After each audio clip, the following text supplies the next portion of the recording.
Hello friends. इस video के अंदर मैं आपके साथ बात कर रहा हूं अनिल सिंघवी जी के बारे में, जो एडिटर इन चीफ है एक बिजनेस न्यूज चैनल के अंदर। ये जो टॉपिक है, इसके ऊपर जो वीडियो बनाई मैंने, वो वास्तव में लॉकडाउन के अंदर मैं चैनल्स को देख रहा था, तो डिफरेंट चैनल्स मैंने देखे, तो वहां से मेरे को एक प्रेरणा मिली कि इस टॉपिक के ऊपर एक वीडियो बननी चाहिए। तो अनिल सिंघवी से संबंधित जो वीडियो है ये मैं आपके साथ शेयर करूंगा, और इसका रीजन भी बताऊंगा कि मैंने क्यों जो है चूज की। इससे पहले भी जो है मैं वी वैद्यनाथन जी के ऊपर और जो है प्रशांत जैन जी जो एचडीएफसी एएमसी के जो है फंड मैनेजर है, उनके ऊपर भी मैं जो है आपके साथ बात कर चुका हूं पहले भी। तो ये जो वीडियो है ये ऐसे लोगों के से संबंधित है जो वास्तव में स्टॉक मार्केट से डायरेक्टली या इनडायरेक्टली जुड़े हुए हैं।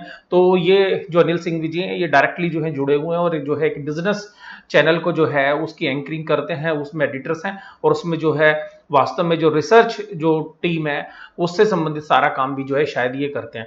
तो देखिएगा, यहां पर जो मैं आपके साथ बात करूंगा, मैं केवल अनिल सिंघवी जी के बारे में बात नहीं करूंगा, मैं कुछ ऐसी बातें भी करूंगा कि जो एक निवेशक के लिए, एक ट्रेडर के लिए जो है जाननी बहुत ज्यादा जरूरी है। तो देखिएगा, मैं सबसे पहली बात करूं, यहां पर जो मैं भी बात करूंगा वो सब मैं दिल से बात कर रहा हूं। ये वीडियो किसी तरीके से स्पॉन्सर्ड नहीं है, मैं आपको ये बता दूं, क्योंकि आप में से बहुत सारे लोग जो है कमेंट करेंगे बाद में, सर स्पॉन्सर्ड वीडियो है। ऐसा कुछ नहीं है, ये जो मेरे को अपने दिल से सही लगता है वो मैं आपके साथ जो है शेयर कर रहा हूं। तो देखिएगा, सबसे पहली बात है, जब हम स्टॉक मार्केट में निवेश करने आते हैं या हम जब अपना डीमैट अकाउंट खुलाते हैं, ट्रेडिंग अकाउंट खुलाते हैं, तो सबसे पहली बात है हमारे को जो है नॉलेज नहीं होती। और जब हम निवेश जब हमने करना शुरू किया तब तो जो है ये बिजनेस चैनल्स जो है होते भी नहीं थे, और जो नेट की जो सुविधा है या नेटवर्किंग है या जिस तरीके से आज एंड्रॉयड मोबाइल है उस तरीके की सुविधाएं हमारे पास जो है नहीं हुआ करती थी।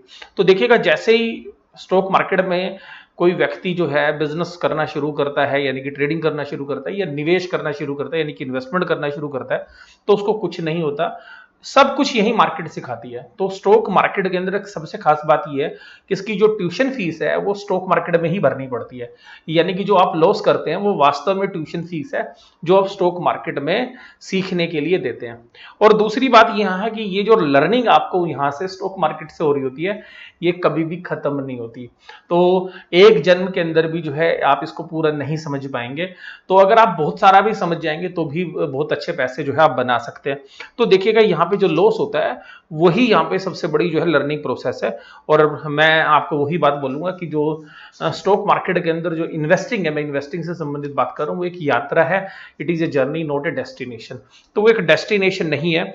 और मुझे लगता है कि आपकी जो बात है ये समझ गए होंगे, और ये बात मैं अपनी पिछली वीडियोज में भी आपके साथ करता रहता हूं। तो ये बात आप हमेशा समझिएगा कि जब स्टॉक मार्केट में आप आएंगे तो आपको जो है निवेश जब आप करेंगे तो हर सौदा आपका प्रॉफिट में नहीं होगा, कुछ निवेश आपका जीरो भी हो जाएगा, और ये बात आपको हमेशा समझनी चाहिए। इसीलिए जब हम इन्वेस्टमेंट की बात करते हैं तो पोर्टफोलियो डिजाइनिंग की बात करते हैं कि एक प्रॉपर पोर्टफोलियो डिजाइन होना चाहिए, प्रॉपर उसके अंदर लोकेशन होनी चाहिए। और आज की डेट में तो मैं ये कोविड-19 से यहाँ पे एक मैसेज मिला है कि जो असेट्स लोकेशन है उसकी बहुत बड़ी इंपॉर्टेंस होती है। तो ये नहीं है कि सारा पैसा आप इक्विटी में लगाइए, डेट के अंदर भी आपका पैसा, गोल्ड के अंदर, प्रॉपर्टी में, या जो बाकी असेट्स क्लास है वहां पर भी आपको पैसा लगाना चाहिए। ठीक है, तो इस विषय पर जो है मैं कभी आपके साथ बाद में बात करूंगा। और दूसरी बात यह है कि गलती की जो संभावना है, कितना ही एक्सपीरियंस क्यों ना हो आपको, इस मार्केट के अंदर गलती होगी ही होगी। भगवान के अलावा मैंने आज तक कोई ऐसा आदमी नहीं देखा जिससे आज तक गलती ना हुई हो। तो ये बात आप मान के चलिएगा। अगर आप जो है 80%, 70% भी ठीक हो और 20% अगर आपकी गलती हुई है, तब भी आप बहुत अच्छा पैसा जो है इस मार्केट से बना सकते हैं। इवन ट्रेडर भी हैं, अगर आप 80% भी ठीक होंगे, आपके अगर 20 टाइम्स स्टॉप लॉस भी कट जाएंगे तब भी आप बहुत अच्छे पैसे कमा सकते हैं। ये 80% तो छोड़िए, मैं कहता हूँ अगर 70% भी ठीक होंगे तो बहुत अच्छा पैसा बना सकते हैं। लेकिन यहाँ पे आपको एक डिसिप्लिन की जो है जरूरत होती है। तो सिंपल सी बात यहाँ पे जो ये मैंने बात आपके साथ की, ये डिसिप्लिन की बात की। तीसरी बात मैं आपके साथ जो कर रहा हूँ वो वॉरेन बफेट की कर रहा हूँ। तो देखिएगा, गलती मैंने कहा ना भगवान को छोड़ के सबसे होती है यहाँ पे। तो जो वॉरेन बफेट है, उन्होंने अभी जो है संडे के अंदर जो है उन्होंने अपनी कंपनी की जो एजीएम की थी वर्कशायर हैथवे की, तो वो उन्होंने भी जो है वहां पे इस साल के अंदर जो लॉस किया है वो एयरलाइंस कंपनीज के शेयर्स बेच दिए उन्होंने। तो जितनी भी एयरलाइंस कंपनीज के उनके पास शेयर्स थे उन्होंने सारी होल्डिंग एयरलाइंस कंपनी की सेल कर दी और उनको भारी जो है नुकसान वहां पर हुआ। तो उनसे बड़ा सफल निवेशक जो है आज तक मैंने कोई नहीं देखा है। और इवन इंडिया के अंदर भी आप जिन निवेशकों की बात करेंगे, राकेश झुनझुनवाला की या श्री रामदेव अग्रवाल जी की, तो उन लोगों के द्वारा भी जो है लॉस हुए हैं। तो ऐसा नहीं है कि यहाँ पे लॉस नहीं है, तो लॉस जो है स्टॉक मार्केट के अंदर होगा, ये पक्का है। और वारेन बफेट भी ये बात मानते हैं कि ये जो इक्विटी इन्वेस्टमेंट है that is a compounding machine. तो ये कंपाउंडिंग मशीन तो, लेकिन फिर भी गलती होती है और गलती का जो है खामियाजा जो है हमें भुगतना पड़ता है। तो सिंपल सी बात यहाँ पर जो है मैंने आपके साथ ये जो 3 बातें की, उसके बाद मैं चौथी बात आपके साथ कर रहा हूँ कि देखिएगा, जब हम कभी निवेश करते हैं, स्टार्टिंग करते हैं, तो हमें किस चीज़ की जरूरत होती है? आप बताइए, किस चीज़ की जरूरत हमें सबसे ज़्यादा होती है? सबसे पहले हमारे को उस कंपनी के बारे में ज्ञान प्राप्त करना है। तो हमें कंपनी की इंफॉर्मेशन चाहिए, उसके लिए आपको क्या चाहिए? Annual report. तो जो भी आपके पास लेटेस्ट एनुअल रिपोर्ट है वो आपको पढ़नी चाहिए। दूसरी बात आपको क्या चाहिए कि आपको जो है रेगुलरली जो है न्यूज़पेपर्स, जो है बिजनेस न्यूज़पेपर है, उनसे आपको अपडेट होना चाहिए। आजकल जो बिजनेस चैनल्स आ गए हैं तो वहाँ पर आपको सुविधा थोड़ी सी ज़्यादा हो गई है। उसके बाद जो आप जब इन्वेस्टमेंट करते हैं तो इन्वेस्टमेंट से संबंधित जो है अच्छी बुक्स आपको जो है पढ़नी चाहिए, जिसमें जैसे एक द इंटेलिजेंट इन्वेस्टर हो गई या पीटर लिंच के द्वारा कुछ किताबें लिखी गई हैं।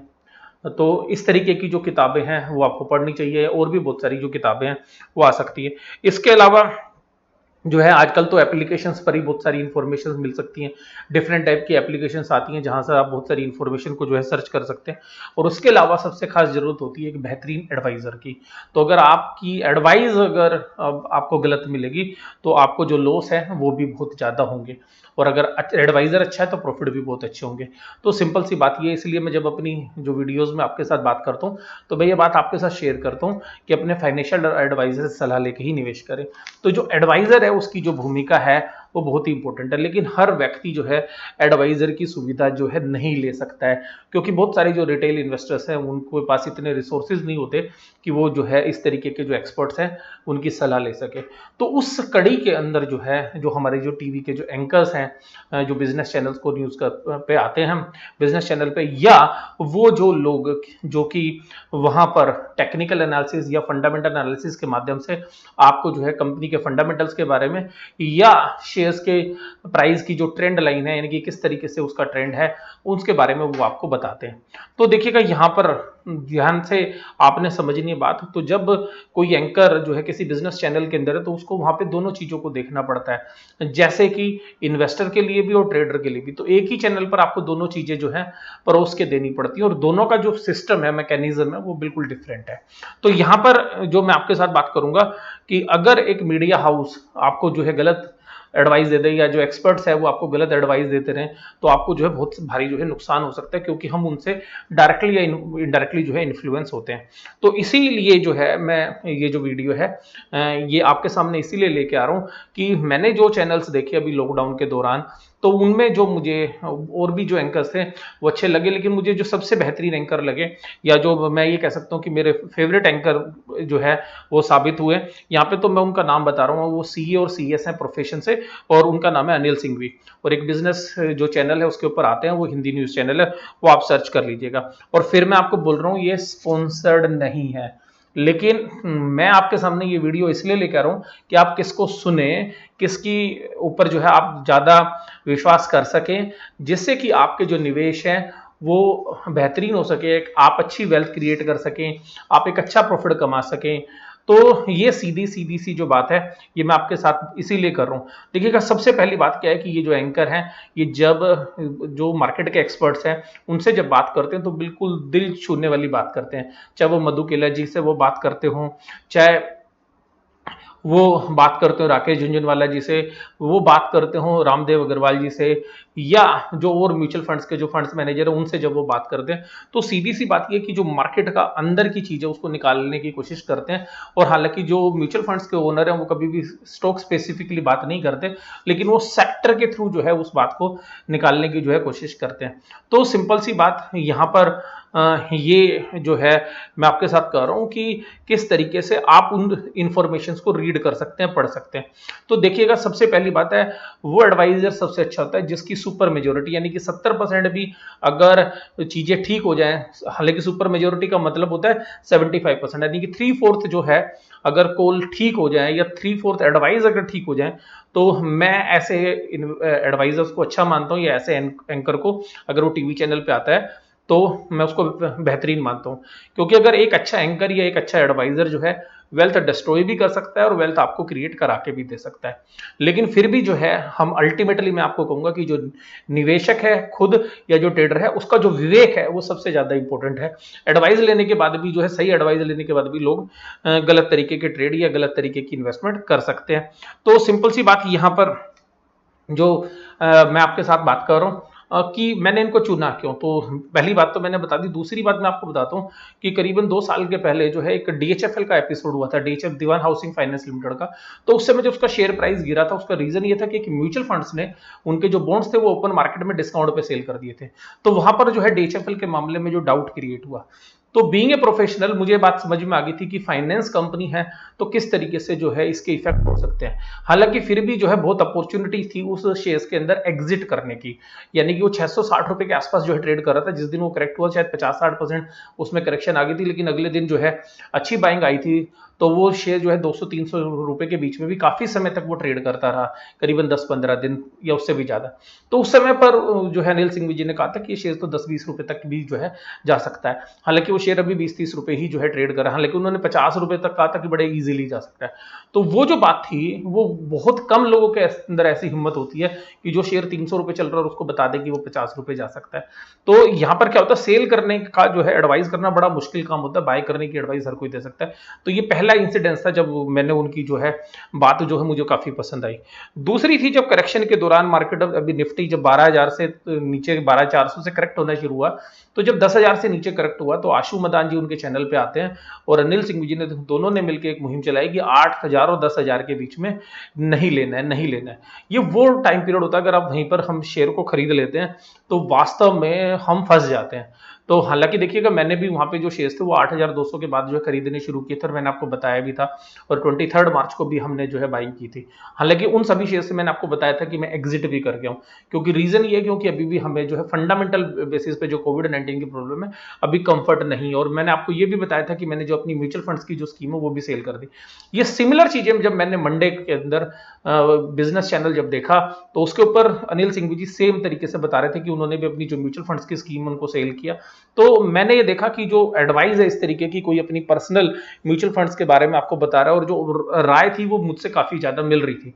तो मेरा जो ओपिनियन था मार्केट में और जो उनका ओपिनियन था, लेकिन ऐसा कहने की हिम्मत बहुत कम होती है। जैसे मैंने भी आपके साथ जो है वीडियो शेयर की थी, निफ्टी तूत हो गया, हालांकि उसमें जो है वो निफ्टी अभी उस दिन गया भी था मंडे को, लेकिन उससे ज्यादा बड़ी बात ये कि मार्केट में सर्कमस्टांसिस कैसे हैं, या जिस तरीके से बैंकिंग या एनबीएफसी पे मेरा स्टांस है, जैसे मैं भी आपके साथ वीडियो शेयर करता रहता हूं, मैं पिछले 1 महीने से आपसे बोल रहा हूं कि क्या नहीं लेना है, एनबीएफसी बिल्कुल नहीं लेनी है, क्या नहीं लेना है, बैंक नहीं लेना है। सिंपल सी बात यह है कि इस सेक्टर के अंदर जो है पेन बहुत ज्यादा है, लेकिन अभी लिक्विडिटी मार्केट को ड्राइव कर रही है।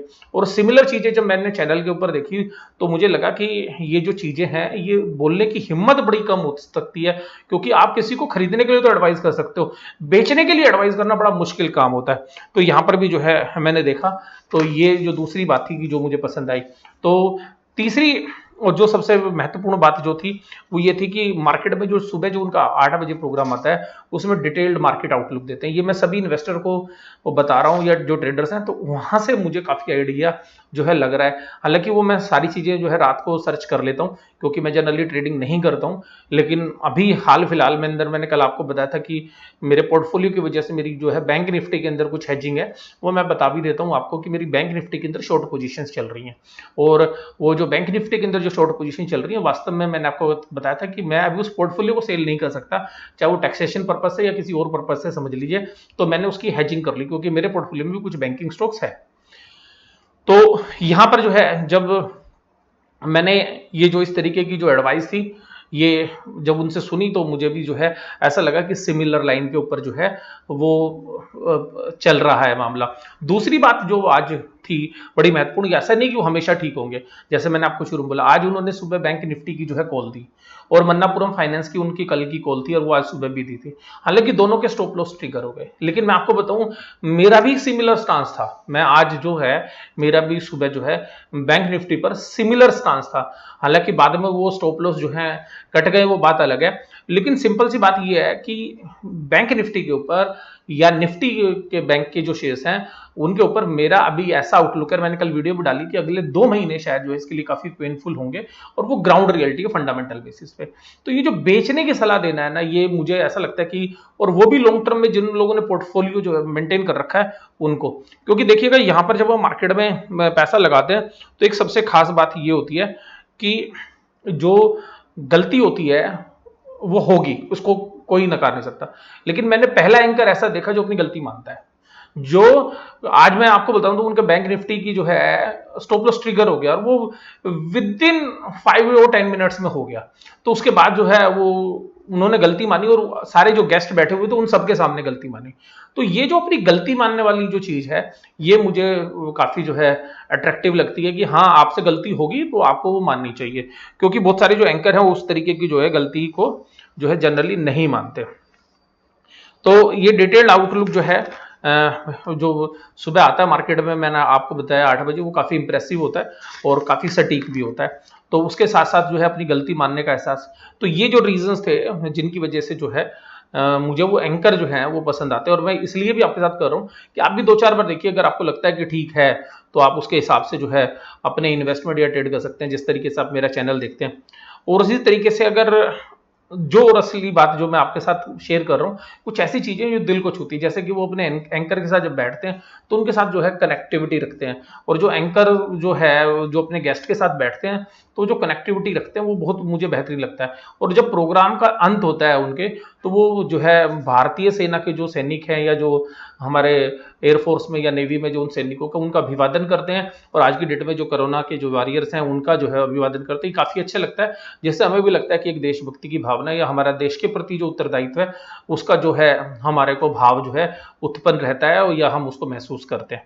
इसी तरीके से एक और चीज जो मुझे अच्छी लगती है उनकी, कि वो जितने एंकर्स के साथ जो गेस्ट आते हैं वो काफी बेहतरीन है, और उनकी भी जो एडवाइस है वो काफी अच्छी है, और उनसे कॉल निकलवाना जो है किस तरीके से कॉल निकलवाते हैं वो बहुत बढ़िया। और एक सबसे खास बात ये थी कि किसी दिन कॉल नहीं होती है तो उन्होंने एक ऑप्शन दी हुई है नोटा की, कि भाई नहीं है तो कोई बात नहीं, आप ऑप्शन मत, कोई भी ट्रेड का आप हमारे को एडवाइस मत करो। उसकी वजह से क्या होता है कि अगर आप बेमतलब को कोई एडवाइस मांगोगे तो उसमें लॉस होने की संभावना ही रहती है। तो वो जो गेस्ट के पास एक जो स्पेशल जो है चीज होती है वो काफी बेहतरीन है, जिसमें कुणाल जी हैं, वहां पर बंसल जी आते हैं और वागले जी आते हैं, इन तीनों की कॉल जो बहुत बढ़िया है। और एक जो है आशु मदान जी हैं, हालांकि उनकी ज्यादातर शॉर्ट कॉल्स होती हैं, वो भी जो है आज की डेट में बहुत अच्छी, मतलब उनकी भी कॉल्स हैं।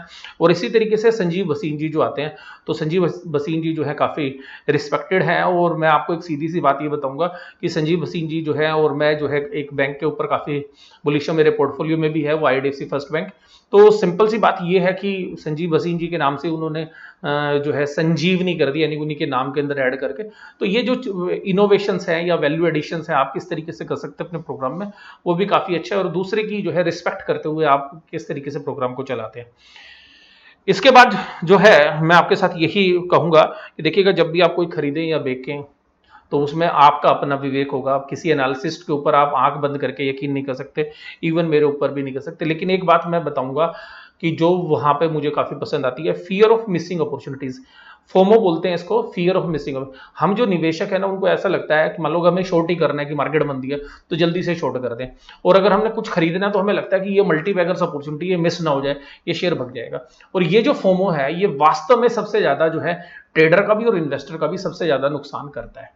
तो ये जो चीजें हैं इसको किस तरीके से कंट्रोल करना है, ये अगर आप सीख जाएंगे तो जो है ये बढ़िया होगा। मैं तो कहूंगा कि इसके ऊपर भी जो है अनिल सिंह जी जो है अपने चैनल के ऊपर एक प्रोग्राम करें कि किस तरीके से फियर ऑफ मिसिंग अपॉर्चुनिटीज जो है उसके ऊपर कैसे एक निवेशक या एक ट्रेडर जो है कंट्रोल करे, जिसकी वजह से जो है यहाँ पर जो है लोगों के जो है लॉस बचे जाए। उसके बाद अगर कोई भी खरीदने की एडवाइस, कोई भी एनालिसिस देता है कब लेना है कब बेचना है, ये तो हर कोई, मतलब कब लेना है ये बड़ी कॉमन एडवाइस है, कब बेचना है बड़ा इंपॉर्टेंट मुश्किल है, और सबसे खास बात है नहीं लेना है। तो जो मुहिम चली नहीं लेना है, ये भी मुझे जो है काफी अच्छी जो है लगी। अब YouTube के ऊपर जो है हमारे साथ भी जो है आप लोग कनेक्ट रहते हैं, तो प्रोग्राम चैनल के अंदर एक सबसे खास बात ये है कि हमें इन्वेस्टर को भी देखना होता है और ट्रेडर को भी, तो उसके साथ साथ जो दोनों को एडजस्ट करना बड़ा मुश्किल होता है। तो मैं मानता हूँ कि यहाँ पे भी जो एंकर जो है वो अच्छे से जो है उसको मैनेज कर लेते हैं। और पिछला 15 दिन में जैसे मैंने पोर्टफोलियो को सेल किया, उन्होंने भी जो है अपना ऐसे ही बताया। और एक निफ्टी का बॉटम आउट के ऊपर उन्होंने प्रोग्राम बनाया था, अगर आपने वो नहीं देखा तो उसको प्लीज देखिएगा, जिससे आपको आइडिया हो जाएगा कि निफ्टी अभी किस तरीके से जो है नीचे की तरफ जो है जा सकता है, उसकी जो बहुत अधिक संभावना। वो प्रोग्राम आपको जरूर देखना चाहिए, अगर वो यूट्यूब पे भी हो तो देखिएगा। निफ्टी का जो बॉटम आउट है उन्होंने एक प्रोग्राम किया, तो मुझे काफी अच्छा लगा। और किसी भी ब्रोकर या जो, तो इसके अलावा जैसे अगर किसी ब्रोकर का या ट्रेडर का प्लेटफॉर्म भी नहीं चल रहा होता, तो मैं देखता हूँ बहुत सारे वो जो है कंपनी का नाम लेके बताते हैं कि जो उनका जो है प्लेटफॉर्म जो है नहीं चल रहा है, तो जो उनके व्यूअर्स हैं वो भी बताते हैं जी मैं इस कंपनी के साथ जुड़ा हूँ और मेरा जो है टर्मिनल नहीं चल रहा है, तो वो चीज़ भी जो है वो अपने चैनल पे बताते हैं। तो जिसकी वजह से एक इफेक्ट ये होता है कि जिस कंपनी का भी वो प्लेटफॉर्म होता है तो वो जल्दी से जल्दी उसको ठीक करने की कोशिश करते हैं, क्योंकि मीडिया के अंदर जब इस तरीके की चीज़ें आते हैं तो काफ़ी जो है उसका जो है इम्पैक्ट जो है होता है। तो अब सीधी सी बात क्या है, ये मुझे जो लगता था ये मैंने आपके साथ जो है बात कर दी। फिर भी हो सकता है आपको कुछ लगता हो जो मैंने नहीं बोला हो, तो आप वो मुझे कमेंट बॉक्स में बता सकते हैं। मैं फिर आपको बोल रहा हूँ कि ये वीडियो स्पॉन्सर्ड नहीं है, ये मुझे जो दिल से लगता था वो मैंने आपके साथ बात की। वीडियो देखने के लिए धन्यवाद, ऐसे ही मेरा वीडियो देखते रहिएगा। और मैं आपको ये कहूँगा जो अच्छी किताबें हैं, अच्छे एंकर हैं, अच्छे एडवाइजर्स हैं, उनके बारे में मुझे बताइए, मैं आगे भी जो है उनके बारे में जो है आपको अपने वीडियो के माध्यम से जानकारी दूंगा, जिससे कि जो लोग इन्वेस्टमेंट करने वाले लोग हैं उनको अधिक से अधिक जो है जानकारी हो सके। आपको वीडियो कैसी लगी जरूर से जरूर मुझे कमेंट बॉक्स में बताइएगा। वीडियो देखने के लिए धन्यवाद, थैंक यू वेरी मच।